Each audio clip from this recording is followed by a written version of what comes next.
Mga buhing santos, welcome sa atong Dr. Dave Channel. Ngayon mo sa igso na Dr. Dave, researcher, author, and Juris Doctor. Mudapit ka ninyo, nini nga ito karong pag-iskutan.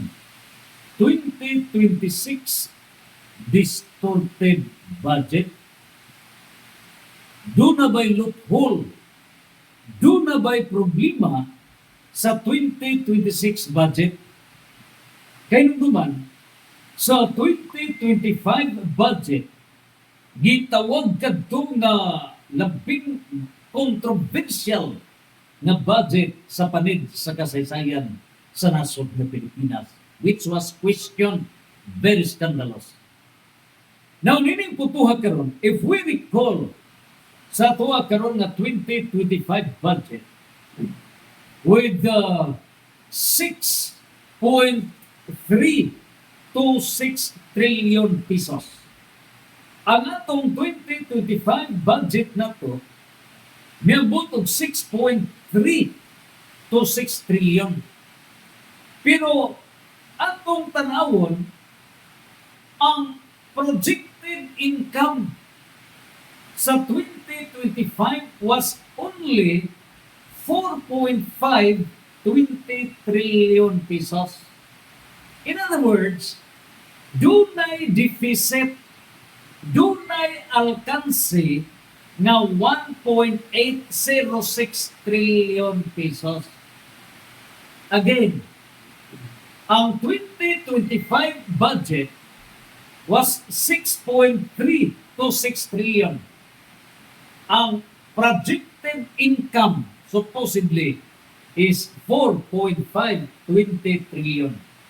In other words, mas dako ang gasto kaysa expected estimated income. Busa, alkanse na ang gobyerno sa Pilipinas sa 1.806 trillion. Karon, is this a correct budgeting? Grabe. Di ba So, nainin po tuha karon, this 2026 proposed budget, miabot na kini og 6.7 trillion pesos. Mao na ang budget. Karon, in other words, mao ni ang total nila nga gi-appropriate nga mao'y gastuhon for the next year, 2026. Question. Sige kong hiling ni ini, research, takuan eh. So, based on the rules, mamaagi sa budgeting, from the barangay level, the basics, upward, municipal, city, provincial, upward, the level, the rules on budgeting. Dili pwede nga mugasto ka nga wala diha. You cannot appropriate what is not present. In other words, you cannot appropriate beyond the expected income. Dili pwede nga mugasto ka nga wala kay abot. It is basic in budgeting that the income should be equal or higher than the appropriation, the expenses. Balik ko na to kini. Let the 117 million Filipino people nga niini tanan, we have to stand kay gatuo ta nga ang atong gitugyanan kamauna. There is no question that those senators, those congressmen are too much brilliant enough. Sobra ra ka bright. There is no question that the Department of Budget and Management, mga brilliant kining mga tawanan. There is no question that those in the Department of Finance are so super brilliant. Super brilliant. There is no question that those occupying in the Department of Economy, Planning and Development are so super brilliant. There is no question na ang Office of the President o kinsa nang nagyaka diha, no problem, mga brilliant yung mga tawanan.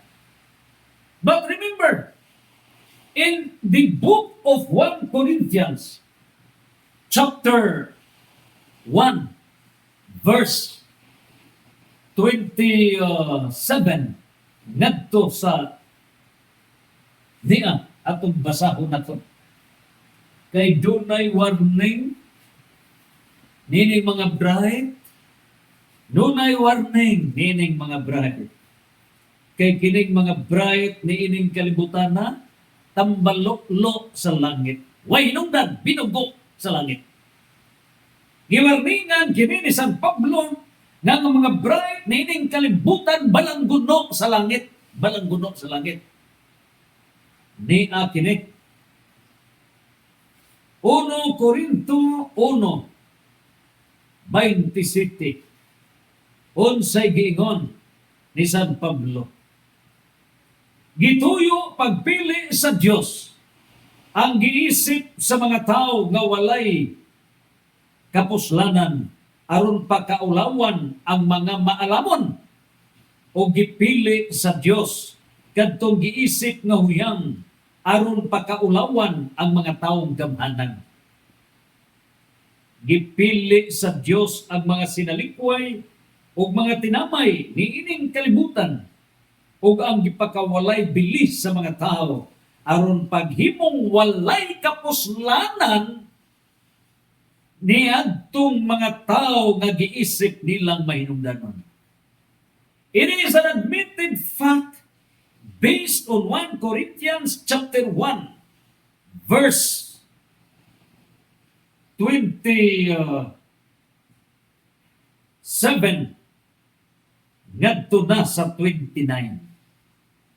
Nga ni ana ang mga pinaka-bright nga naglingkod sa Department of Budget and Management, pinaka-bright nga nagalingkod sa Department of Finance, pinaka-bright nga mga senador, pinaka-bright nga mga kongresista, pero bright baka sila sa langit o balangguno kini atubangan sa langit. So niining higayuna, we will listen sa mga sinalikway, we will listen sa mga giilangaway hinungdan niining kalibutan, o atong paminawon ang mga labing ubos sa katilingban. Sakto ba ang gihimong budget sa mga ngilngig ug bright kunuhay na mga magbabalaod, mga senador, mga kongresista, Department of Finance, Department of Budget and Management? Are you correct in your budgeting system? Giyon sa paglimpornas ang budget sa Pilipinas. How did you defend the future of the Filipino people? Res ipsa loquitur, the things speak for itself. Butsokoy nga sistema sa budgeting, huwag magkadimao. You are bright in order to make the poor Filipino people poorer and poorer. You are bright to enrich the rich, but to make the poor poorer and poorer. So ang Diyos sa ngalan karon nining gipadayag na niya na kini nga ang pagpadayag sa kamatuoran, multingog na ang langit. Multingog na. Diya sa 1 Corinto chapter 6 verse 2 to 3.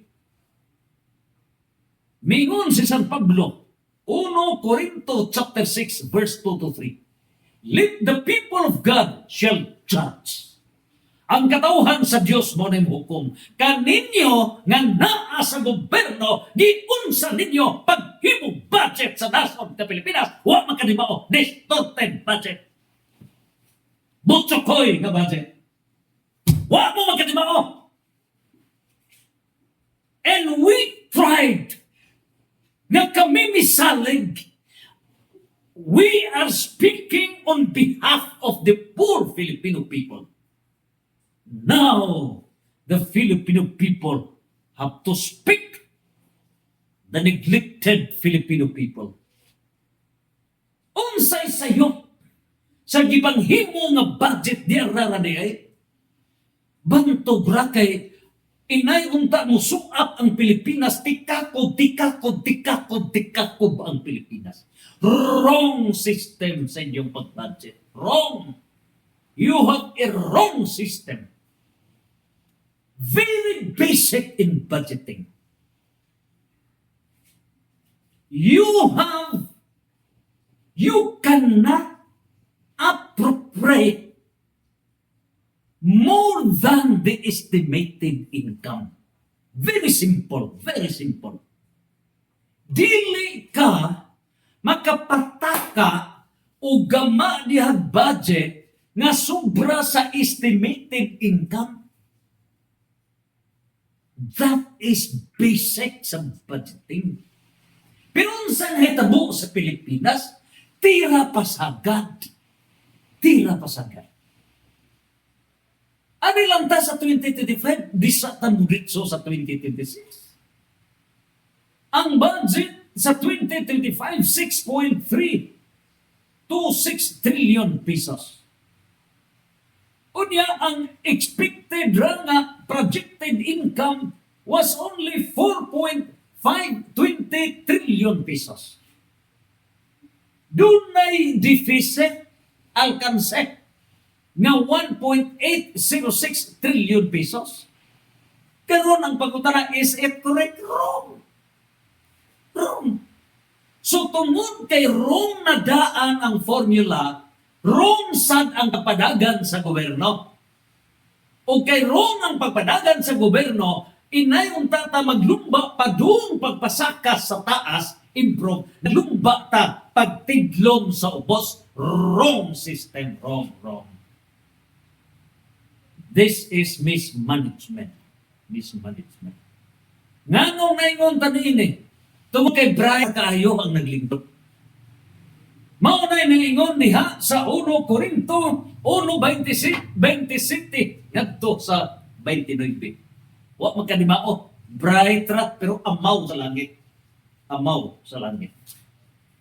Mao nga kana sa Roma 1:6. Unsay giingon sa Roma 8:6. Ang tao nga magunahuna kanunay sa mga butang kalibutanon mo resulta kana sa kamatayon. When the people is governed by fleshly mindedness, demon of materialism, it would result to mismanagement. So, sa padayang gikinahanglan sa nasod ng Pilipinas, we need leaders of integral liberation. We need leaders, quality leaders nga dili selfish. We need quality leaders nga dili lang ang kaugalingon ang gihuna-huna, but we need leaders of integral liberation. Nakakara sa Roma 8:6. Ang magunahuna sa mga butang espirituhanon mo resulta sa kinabuhi. If the people managing the government are guided by God, this nation will be improved. But if those who are managing the government are guided by the demon of deception, that will lead to total frustration and mismanagement. Tikakob ang nasod ng Pilipinas. Dimalas sa mga dimalas. And it started from the demonic voters. Demonic voters. Ngano, kay may baligya na daan sa ilang mga boto. Demonic voters would result to demonic servants of the government. So niya kinikaroon sa 1 Corinto 3, 18 ngadto na sa 19. Unsay gipadayag ni San Pablo? Niya iyang gipadayag 1 Corinto 3:18 ngadto sa 19. Kinahanglan walay maglimbong sa iyang kaugalingon.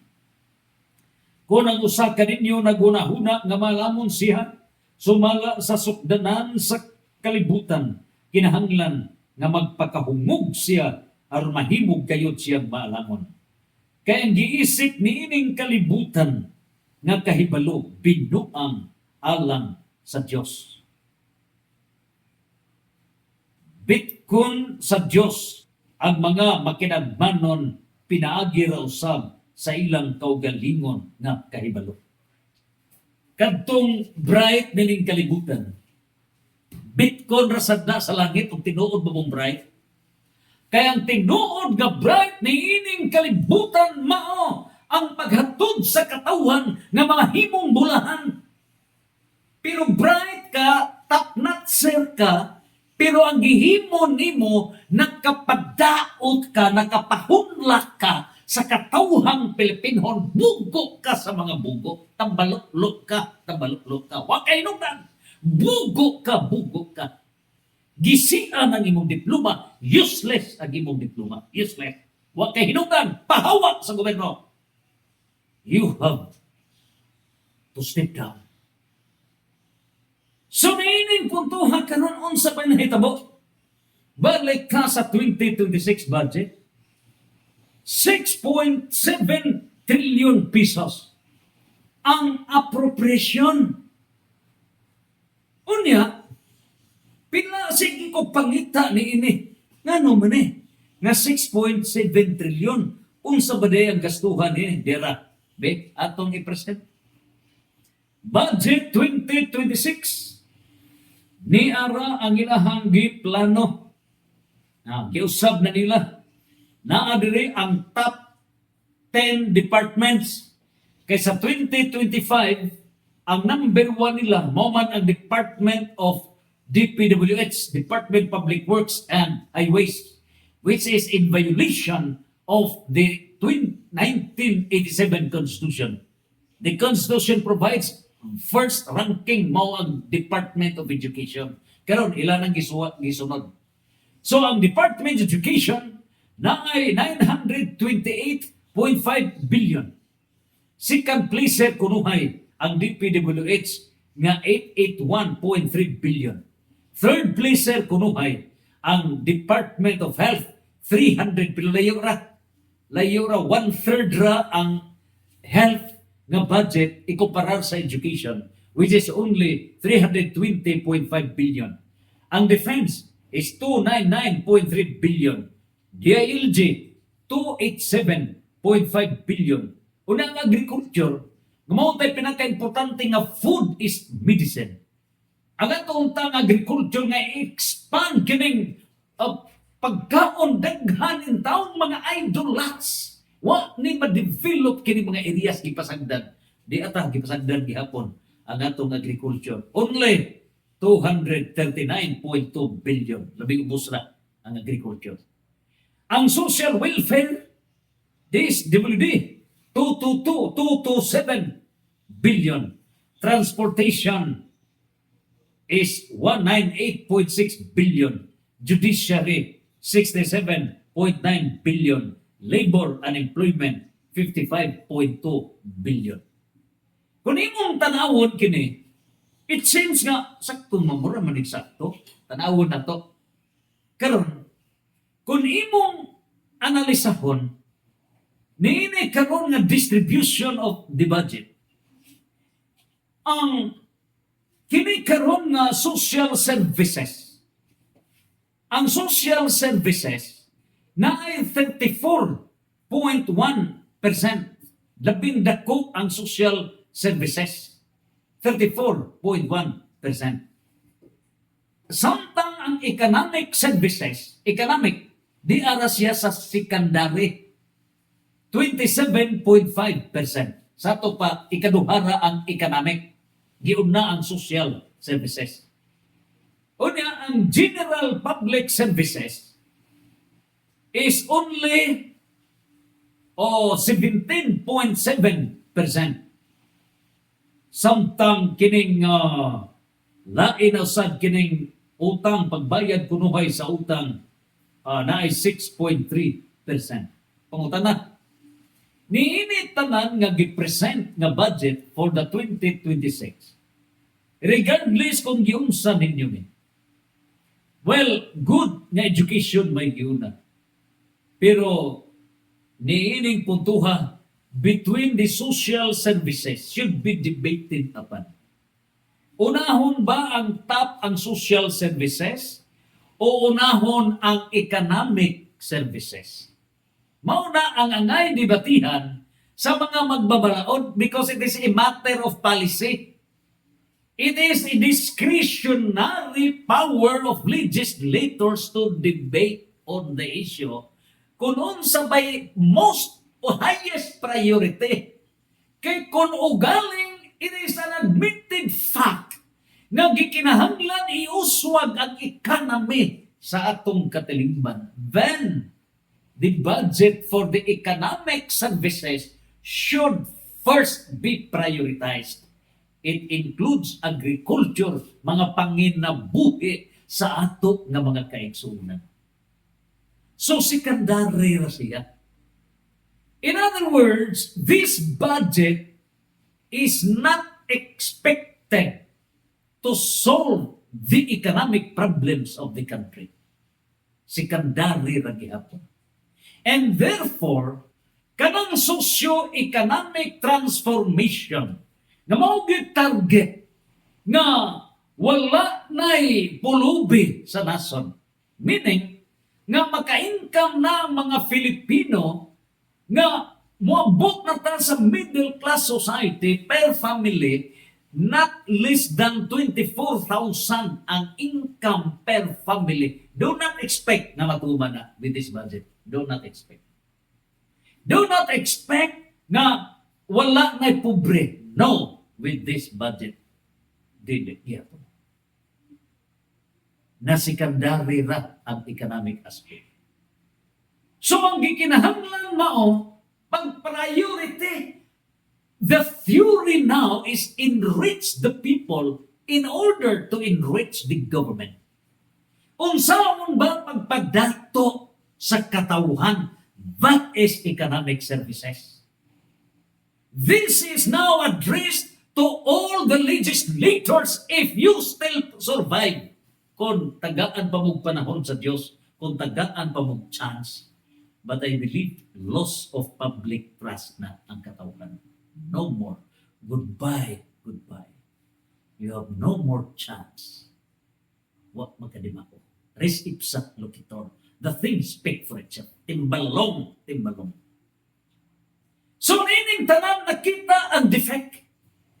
Number 2, ang atong nakita karon mao, wrong mo sa budgeting.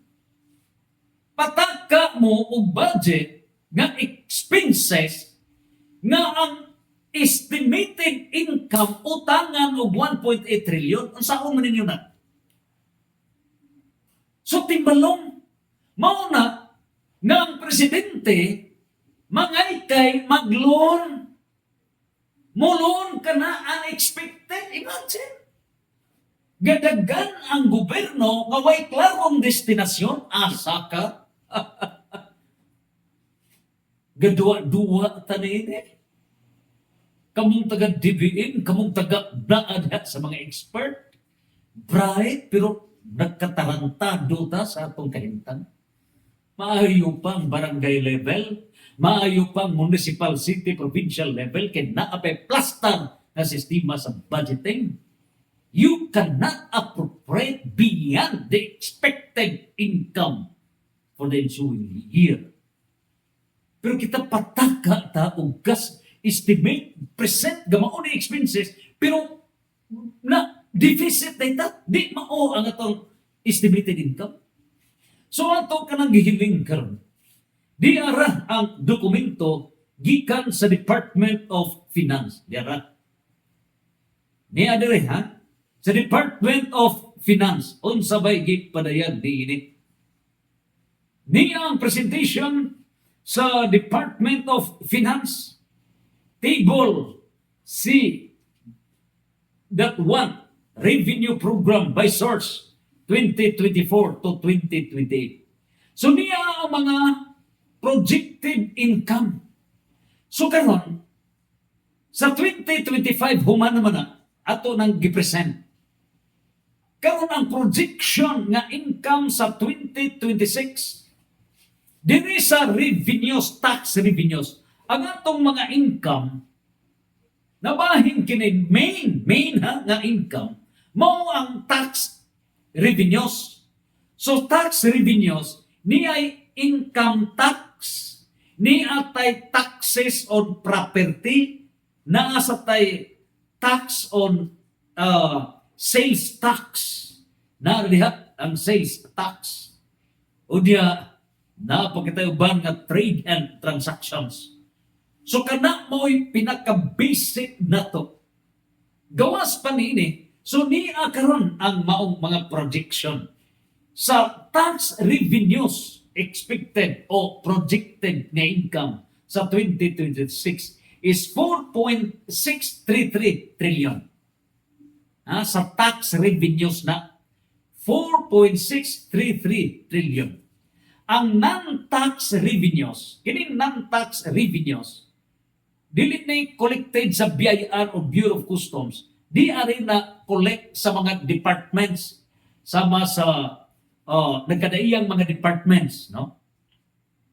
Diya sa nagkadaiyang departments. Now we have here. Karon, ang non-tax revenues, niya fees and charges, uguban pa. So, mao kini ang gikulik sa nagkadaiyang mga departments sa atong kagabhanan. Ang total niini by 2026 is 249 billion 073 billion ang expected niini by 2026. So, doon na sila gitanaw nga i-privatize pa nga mga bahandi kunuhay, mga business sa nasod ng Pilipinas. They estimated 200 billion 979 billion pesos. In other words, ang ilang project nga estimated income by the year 2026 is 4 trillion 983 billion 408 million. In other words, 4.983 trillion pesos. Karon, kining 4.983 trillion pesos na projected income by 2026.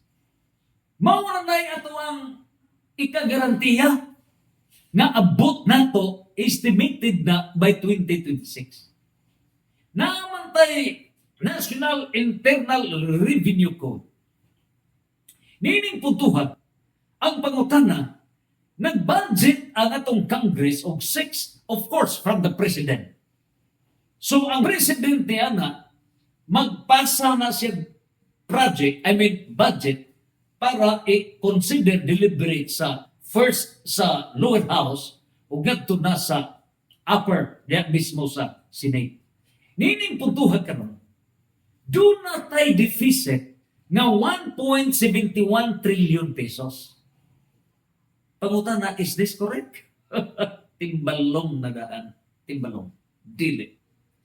O tungod kay timbalong na mandaan, mao nang sige katimbalong ang presidente. Ang presidente now and then mangutang. Ano? Kay kung dili siya mangutang, asa pa man og ika-sustainer, dili nag-abot sa sunod nga quarter.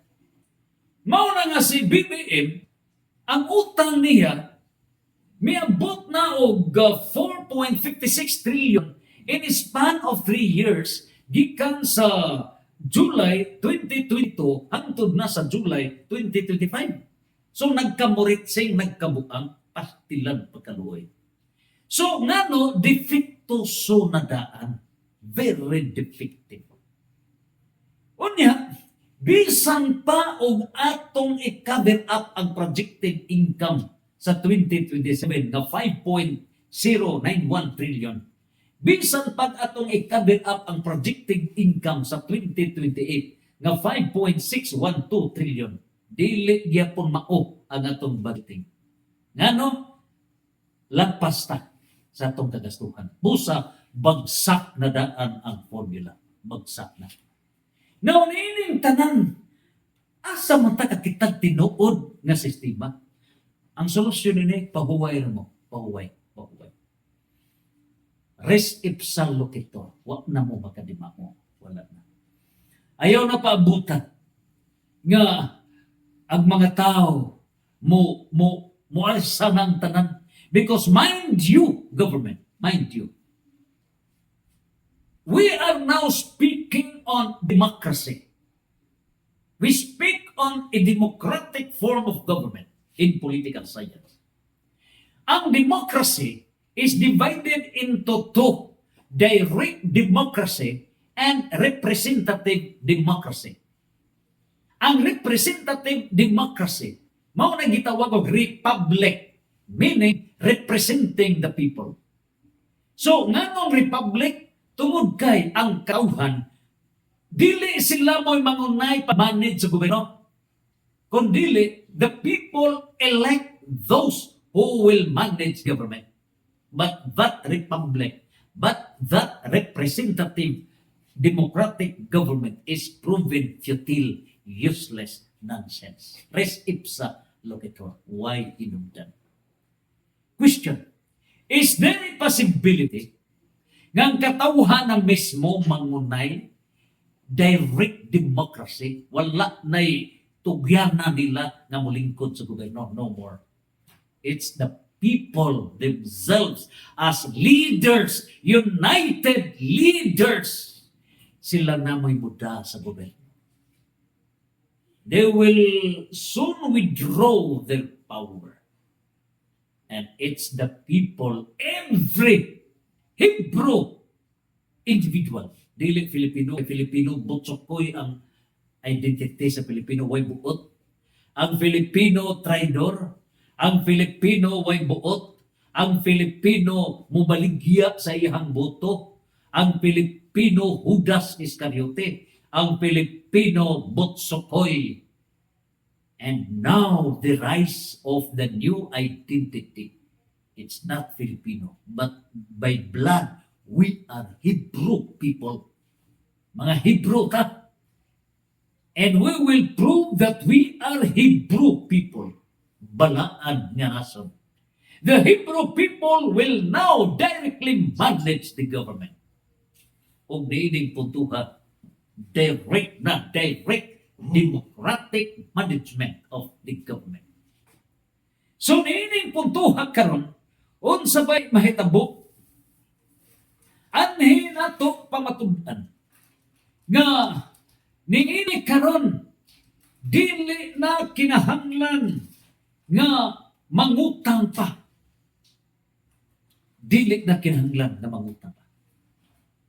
Cut off ang pagpangutang. Cut off. Nano? It is proven nga ang pagpangutang gihimo kini nga pamaagi para makakwarta ang crocodile servants. Gihimo ka lang pamaagi. And out niya ng mga borrowings nga miabot nag 17.56 trillion pesos. Matag usa nato naa na tay utang nga 150,000 pesos. Awa tay kalibutan. Busa nganong nahitabo ni para makabawi ni ang mga politiko.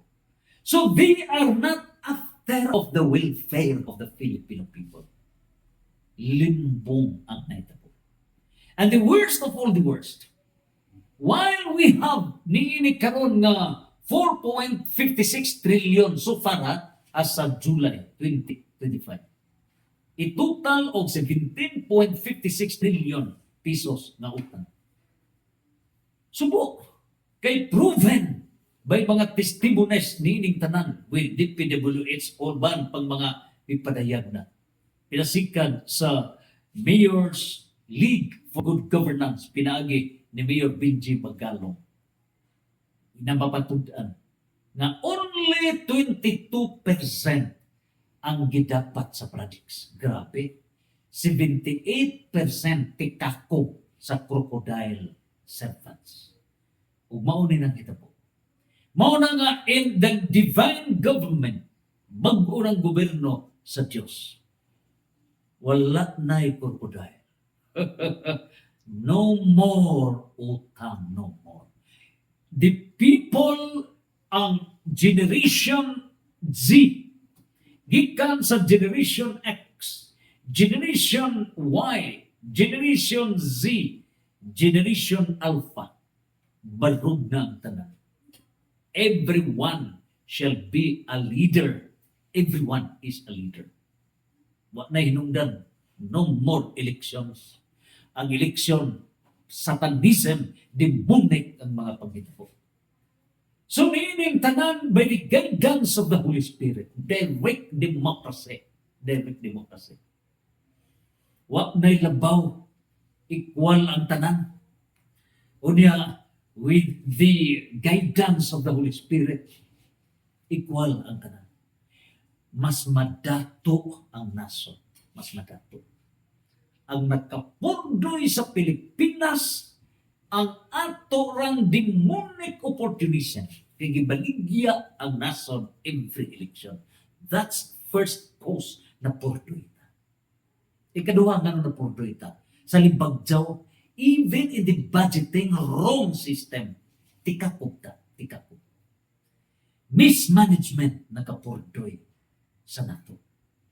So, the power shall be retrieved. Ubusa matuman ang 1 Corinthians chapter 15 verse 24 to 25. Nagaingon si San Pablo, in the last days, all political and religious authorities shall come to an end. Matapos kining tanan. And Christ will turn over the kingdom to the Father. Kung sa pag-turn over na sa Diyos, Hebrew chapter 1 verse 8, nagaingon, ang imong trono, O Diyos, mulungtad hangtod sa nangturan. The kingdom of Christ shall reign forever, and that is Christian kingdom. Revelation 11 verse 15, mao na kini paghari that Christ has to reign in this world forever and ever, the Christian kingdom, divine government, gobyerno sa Diyos. And that is a government of righteousness, a government of truthfulness, a government of holiness, a government of honesty, a government of sanctity, a government of charity, a government of generosity, a government of honesty, a government of sincerity, a government of industry, usa ka gobyerno nga sagrado nga iya sa Dios. And so, mag-abot ta by public repentance. We need to repent. Magpasok ang nasod ng Pilipinas. And God will lead us to that government nga iya sa Diyos. The divine government. Santos, Santos, Santos, Fiat